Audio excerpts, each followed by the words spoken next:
Hi friends, masala ഫ്ലെയിംസിലേക്ക് നിങ്ങൾക്ക് എല്ലാവർക്കും സ്വാഗതം. നിങ്ങളെല്ലാവരും സുഖമായിട്ടിരിക്കുന്നെന്ന് വിചാരിക്കുന്നു. അതേപോലെ ഞങ്ങളും ഇവിടെ സുഖമായിട്ടിരിപ്പുണ്ട്. പ്രത്യേകിച്ച് വേറെ വിശേഷങ്ങളൊന്നുമില്ല. ഇവിടെ ലച്ചുവിന് എക്സാം കഴിഞ്ഞു, വെക്കേഷൻ സ്റ്റാർട്ട് ചെയ്തു. അപ്പം വെക്കേഷൻ സ്റ്റാർട്ട് ചെയ്തത് കൊണ്ട് നമ്മൾ പുറത്തൊന്നും ഇറങ്ങി തുടങ്ങിയില്ല. വെക്കേഷൻ തുടങ്ങിയതേ ഉള്ളൂ. അപ്പോൾ ഒന്ന് പുറത്തൊക്കെ പോകണമെന്ന് വിചാരിക്കുന്നു. പിന്നെ ഇന്നത്തെ നമ്മുടെ വീഡിയോ എന്ന് പറഞ്ഞാൽ ഒരു വെജിറ്റബിൾ കറിയാണ്. ചൗ കൊണ്ടുള്ളൊരു വെജിറ്റബിൾ കറിയാണ്. ഇത് നല്ല എരിവൊക്കെയുള്ള ഒരു വെജിറ്റബിൾ കറിയാണ്. അപ്പോൾ ഇത് നമുക്ക് ചോറിനാണെങ്കിലും ചപ്പാത്തിക്കാണെങ്കിലും ഉപയോഗിക്കാൻ പറ്റും.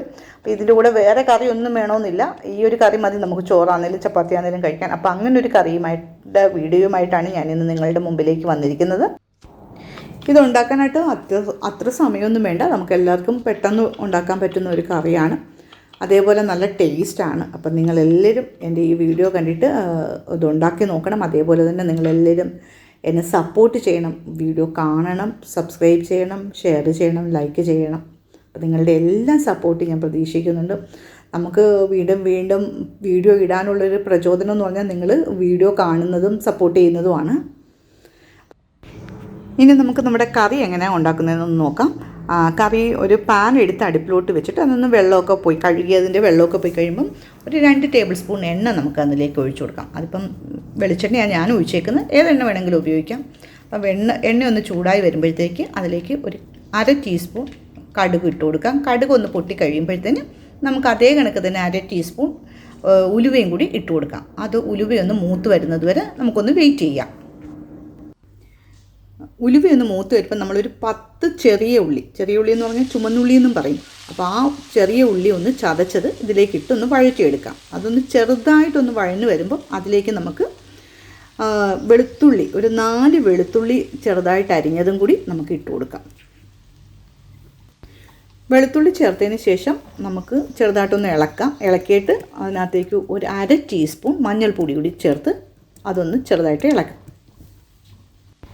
ഇനി നമുക്കിതിലേക്ക് ഒരു 1.5 ടേബിൾ സ്പൂൺ മുളക് പൊടി ചേർത്ത് കൊടുക്കാം. മുളക് പൊടി ചേർത്തതിന് ശേഷം നമുക്ക് നല്ലതുപോലെ ഇതൊന്ന് ഇളക്കാം. കാരണം മുളകും ഉള്ളിയെല്ലാം കൂടി നല്ലോണം ഒന്ന് ഇളക്കി അതൊന്ന് വഴറ്റിയെടുക്കാം. ഇത് വഴറ്റിയതിന് ശേഷം അതിനകത്തേക്ക് നമുക്ക് 1 ടീസ്പൂൺ മല്ലിപ്പൊടിയും കൂടി ചേർത്ത് കൊടുക്കാം. അതും കൂടി ചേർത്ത് നല്ലോണം ഒന്ന് ഇളക്കിയെടുക്കാം. മല്ലിപ്പൊടി ചേർത്ത് നല്ലോണം ഇളക്കിയതിന് ശേഷം അതിലേക്ക് നമുക്ക് അരിഞ്ഞു വെച്ചേക്കുന്ന ഒരു 3 പച്ചമുളകും 2-3 തണ്ട് കറിവേപ്പിലയും കൂടി ചേർത്ത് അത് വീണ്ടും ഒന്നുകൂടി ഇളക്കാം. അത് ഇളക്കി ചെറുതായിട്ടൊന്ന് ഇളക്കിയാൽ മതി. ഒത്തിരി അങ്ങ് മൂക്കണമെന്നൊന്നുമില്ല. അതൊന്ന് ഇളക്കിയതിന് ശേഷം നമ്മൾ ഒരു മീഡിയം സൈസ് സവോള ചെറിയ പീസസായിട്ട് അവിടെ അരിഞ്ഞു വെച്ചിട്ടുണ്ട്. അപ്പോൾ നമുക്ക് അതും കൂടി ചേർത്ത് ഇതിൻ്റെ കൂടെ ഇളക്കാം. സവോള ചേർത്ത് ചെറുതായിട്ടൊന്ന് വഴറ്റിയതിന് ശേഷം, ഒത്തിരി നല്ലോണം വഴറ്റണമെന്നില്ല, ചെറുതായിട്ടൊന്ന് വഴറ്റിയതിന് ശേഷം അതിലേക്ക് നമ്മളൊരു 1/4 ടീസ്പൂൺ കായപ്പൊടിയും കൂടി ചേർത്ത് കൊടുത്ത് നമുക്കൊന്ന് ഇളക്കിയെടുക്കാം. ഇപ്പം കായപ്പൊടി ചേർത്തതിന് ശേഷം അതൊന്ന് ഇളക്കിയതിന് ശേഷം നമ്മൾ തക്കാളിയാണ് ചേർത്ത് കൊടുക്കുന്നത്. തക്കാളി എന്ന് പറയുമ്പോൾ ഒരു മീഡിയം സൈസ് തക്കാളിയാണ് എടുത്ത് നമ്മൾ ചെറിയ കഷ്ണങ്ങളായിട്ട്, ചെറിയെന്ന് പറഞ്ഞാൽ ഒത്തിരി ചെറുതുമല്ല ഒത്തിരി വലുതുമല്ല, ഒരു ഇഞ്ച് കനത്തിലുള്ള സൈസാണ്. എന്ന് വെച്ചാൽ കറക്റ്റ് അളവൊന്നുമല്ല, 1 ഇഞ്ച്. ഇപ്പോൾ 1 ഇഞ്ചെന്ന് പറയുമ്പോൾ ഞാൻ അളവെടുത്തൊന്നുമല്ല അത് അരിഞ്ഞേക്കുന്നത്, പക്ഷേ സാമാന്യം കുഴപ്പമില്ലാത്തൊരു കഷ്ണമായിട്ടാണ് അരിഞ്ഞത്. അപ്പോൾ അത് ചേർത്ത് നമുക്കൊന്ന് ഇളക്കാം. ഇളക്കിയതിന് ശേഷം അതിലേക്ക് ഉപ്പും കൂടി ചേർത്ത് കൊടുക്കാം. അപ്പോൾ തക്കാളി അധികം വെന്ത് ഉടഞ്ഞൊന്നും പോകണ്ട. ചെറുതായിട്ടൊന്ന് ചൂടായി കഴിയുമ്പോഴത്തേന് നമുക്ക് അതിലേക്ക് നമ്മുടെ ചൗ കൂടി ചേർത്ത് കൊടുക്കാം. അതൊരു 1/2 ഇഞ്ച് കനത്തിലാണ് ഞാൻ അരിഞ്ഞേക്കുന്നത്. അപ്പോൾ കറക്റ്റ് 1/2 ഇഞ്ച് 1 ഇഞ്ച് എന്നൊക്കെ പറയുമ്പോൾ നിങ്ങൾ ആ അളവൊന്നും വിചാരിക്കരുത്. ഒരു സാമാന്യം കാണുമ്പോൾ ഉള്ളൊരു സൈസാണ് ഞാൻ പറയുന്നത്. അപ്പോൾ ആ ചെറിയ പീസസായിട്ട് അരിയുക.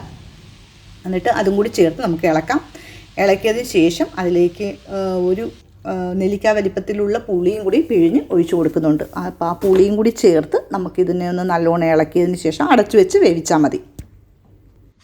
അപ്പം നമ്മൾ ഒഴിക്കുമ്പം പുളിയുടെ വെള്ളത്തിൻ്റെ അളവ് ഒന്ന് ശ്രദ്ധിച്ചേക്കണം. ആ കഷ്ണങ്ങളിൽ നിറഞ്ഞു നിൽക്കണം, അതിൻ്റെ മുകളിലോട്ട് പോകരുത്. അതുമായിട്ട് കുറുകി നിൽക്കത്തക്ക രീതിയിലുള്ള വെള്ളം വേണം നമ്മൾ ചേർക്കേണ്ടത്, ആ പുളിയിൽ ചേർക്കേണ്ട വെള്ളം. അപ്പം ഇത് കറി നമ്മൾ ഓഫ് ചെയ്തെടുക്കുമ്പം ആ കഷ്ണവും ആ കറിയും എല്ലാം കൂടി ഇങ്ങനെ കുഴഞ്ഞിരിക്കുന്ന രീതിയിലായിരിക്കണം. അതാണ് അതിൻ്റെ ഒരു പരുവം. അപ്പം ആ രീതിയിൽ വേണം വെള്ളം അതിനകത്ത് വറ്റിച്ചെടുക്കേണ്ടത്.